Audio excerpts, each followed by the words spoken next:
ऐतिहासिक महत्त्व असलेल्या चवदार तळ्याच्या संवर्धनासाठी महत्त्वपूर्ण पाऊल उचलत चवदार तळे जलशुद्धीकरण आणि परिसर सुशोभीकरण प्रकल्पाचे भूमिपूजन आणि कोनशिला अनावरण शुक्रवारी मुख्यमंत्री देवेंद्र फडणवीस यांच्या हस्ते करण्यात आले।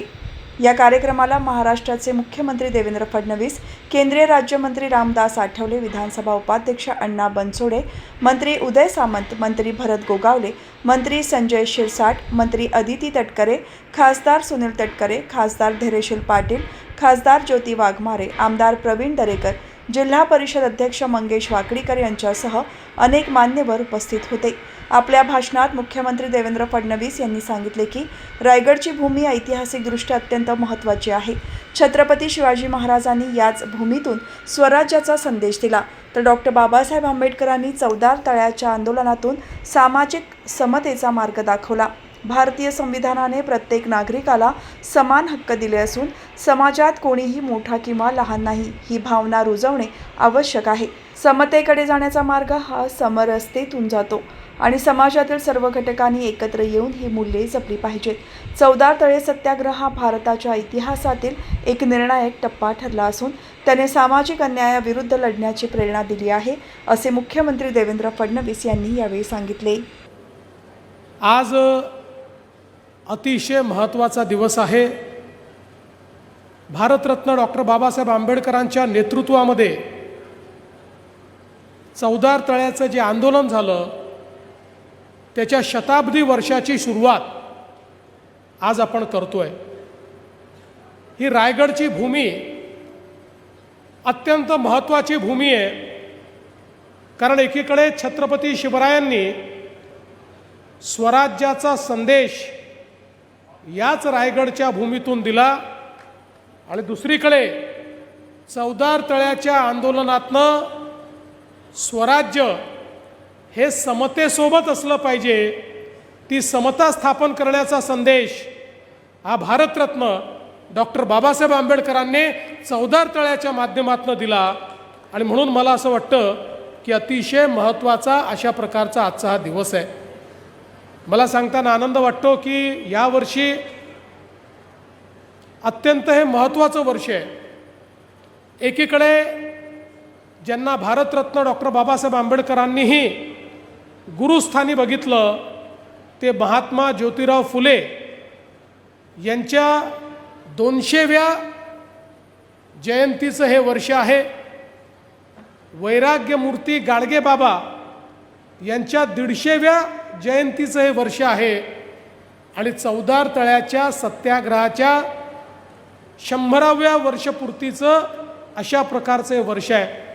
आणि म्हणूनच महाराष्ट्र सरकारने हे वर्ष समता आणि समरसता वर्ष म्हणून साजरं करण्याचा निर्णय घेतलेला आहे।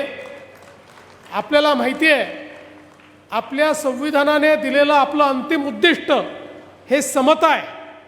समाजात समता असली पाहिजे, प्रत्येकाला अधिकार असले पाहिजेत, कोणीही मोठा नाही, कोणीही लहान नाही।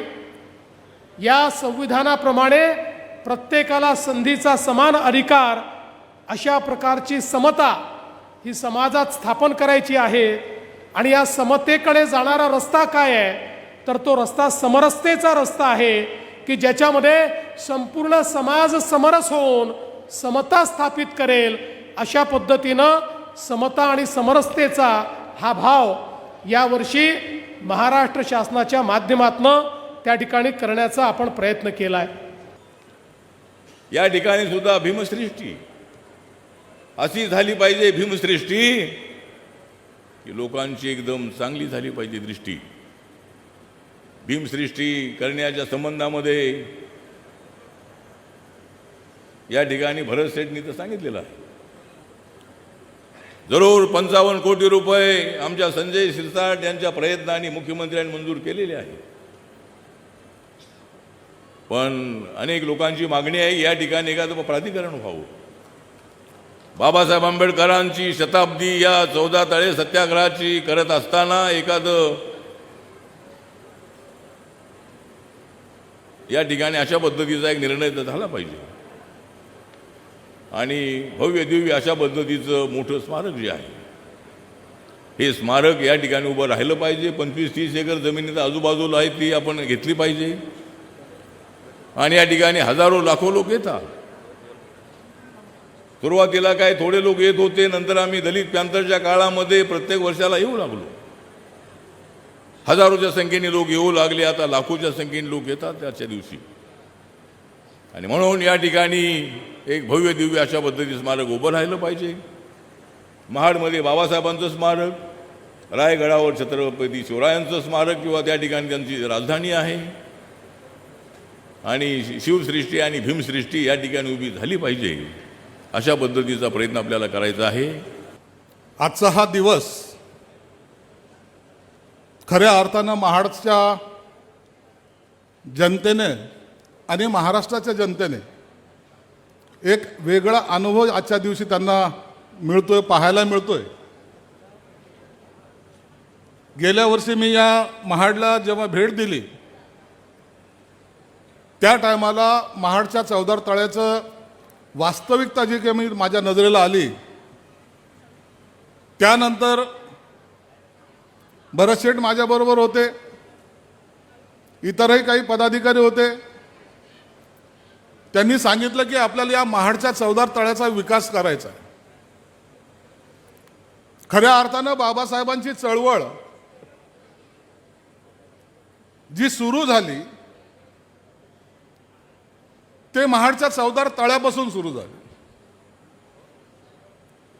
आणि मग ह्या ज्या चळवळीपासून बाबासाहेबांचा प्रवास महाराष्ट्रात नाही तर जगभर गेला, ते एवढं दुर्लक्षित कसं असू शकतं. म्हणून त्यांनी भरत शेठने मला विनंती केली, इतरही मान्यवरांनी विनंती केली. त्यात प्रवीण दरेकर असतील, सुनील तटकरे साहेब असतील. आणि माझ्याकडे प्रस्ताव आला. प्रस्ताव फार छोटा होता.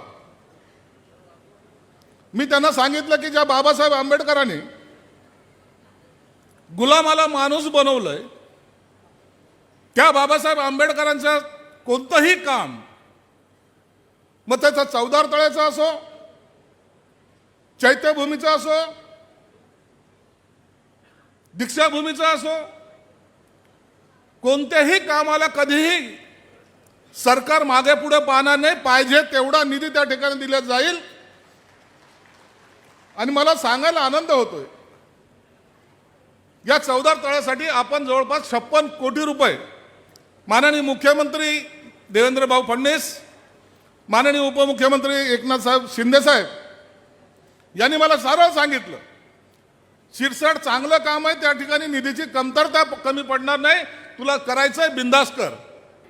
आदरणीय मुख्यमंत्री, उपमुख्यमंत्री यांच्या कानावरती ही गोष्ट घातली आम्ही की पुढच्या वर्षी 100वे वर्ष येतंय, 27 वर्ष, आणि यावेळेला हे 99वं वर्ष आहे. गेले अनेक वर्ष आम्ही पाहतोय, असा कुठला दिवस नाही चुकला.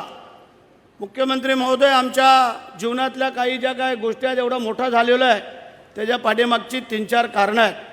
त्यामध्ये एक, छत्रपती शिवाजी महाराजांची पुण्यतिथी कधी सोडणं नाही. दुसरा, राज्याचा रायगडवरचा राज्याभिषेक सोहळा हा कधी चुकवलेला नाही आहे. जिजाऊ माँसाहेबांची पुण्यतिथी आणि आजचा होणारा 20 मार्चचा हा कार्यक्रम, हे 4 कार्यक्रम आत्तापर्यंत मी कधी चुकवलेले नाही आहेत. म्हणून एक सामान्य शेतकऱ्याच्या मुलग्याला या 4 वेळेला लोकांनी निवडून दिलं आणि आपण आम्हाला मंत्री केलं. तुमचे आभार आहे सगळ्यांचे. म्हणजे आज हे करत असताना नेहमी आम्ही येतोय, पाहतोय, लोक पूर्ण महाराष्ट्राच्या, देशाच्या कानाकोपऱ्यातून येतात आणि त्या पायरीवरती उतरून त्या उंजळीने पाणी घेतात आणि आपल्या मुखाला लावतात. काही लोक त्या भावनेपोटी बाटल्यांमध्ये, भांड्यांमध्ये पाणी घेतात, आपल्या गावाला, आपल्या घरी जातात. परंतु आजही जर आपण बघितलं, मी मगाशी मुख्यमंत्री महोदयांना आणि सगळ्यांना दाखवलं पाण्याची वस्तुस्थिती आणि परिस्थिती काय आहे.